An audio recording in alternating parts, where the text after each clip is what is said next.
इस एपिसोड की शुरुआत होती है जब किम ओथली के पास आ जाती है।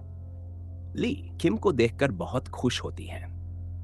वहां मौजूद सभी ऑथर्स किम का बड़े ही प्यार से स्वागत करते हैं। अब किमजम को वहां काम करते हुए 1 महीना हो चुका था। सुनजून रोज अमेरिका से किम को कॉल करता था और दोनों वीडियो कॉल पर एक दूसरे के साथ खाना खाते थे।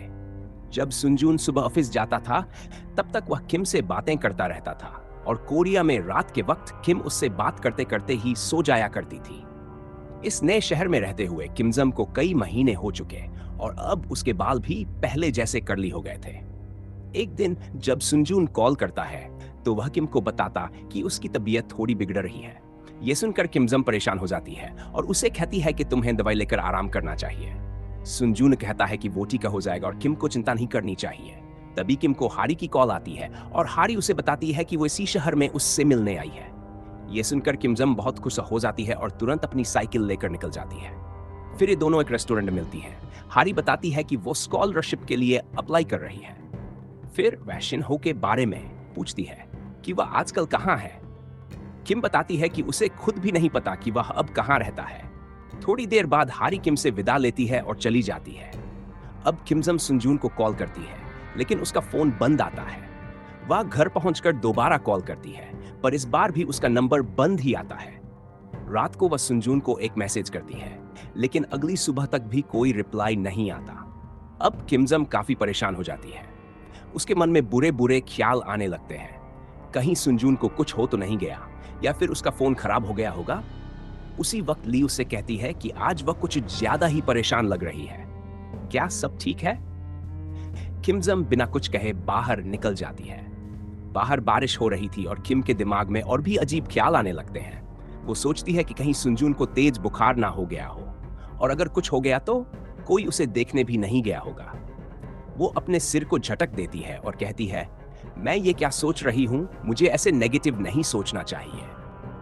फिर वो फिर से सुनजून को कॉल करती है और इस बार फोन उठ जाता है। किम घबराकर पूछती है, तुम कहां हो? क्या तुम ठीक हो? इतने दिन से तुम्हारा फोन क्यों बंद था? मैं बहुत परेशान थी। सुनजून हंसते हुए कहता है, मैं ठीक हूं, लेकिन आज तुम पिंक स्वेटर में बहुत प्यारी लग रही हो। किम चौंक कर पूछती है, तुम्हें कैसे पता कि मैंने पिंक स्वेटर पहना है? और तभी सामने से सुनजून उसके सामने आ जाता है।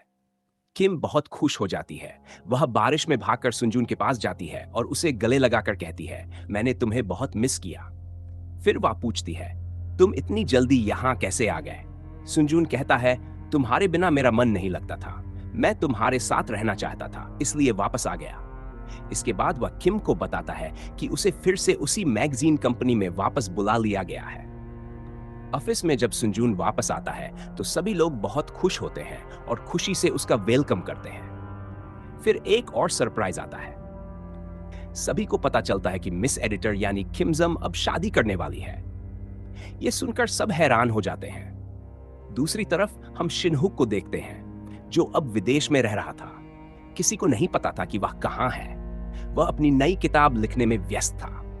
उधर सुनजून ऑफिस में सभी को अपनी शादी का कार्ड बांट रहा होता है, लेकिन जैसे ही लोग कार्ड खोलते हैं, उसमें किमजम और सुनजून की फोटो देखकर सभी हैरान रह जाते हैं। कुछ दिनों बाद हम देखते हैं कि किमजम और सुनजून की शादी हो जाती है और अब ये दोनों एक साथ खुशहाल जिंदगी जीने लगते हैं। किमजम अपने काम में काफी व्यस्त हो चुकी थी, लेकिन फिर भी दोनों एक दूसरे के साथ समय बिताने की कोशिश कर देते थे। एक दिन किमजम एक किताब देखती है और उसके पीछे अपना नाम लिखा हुआ पाती है।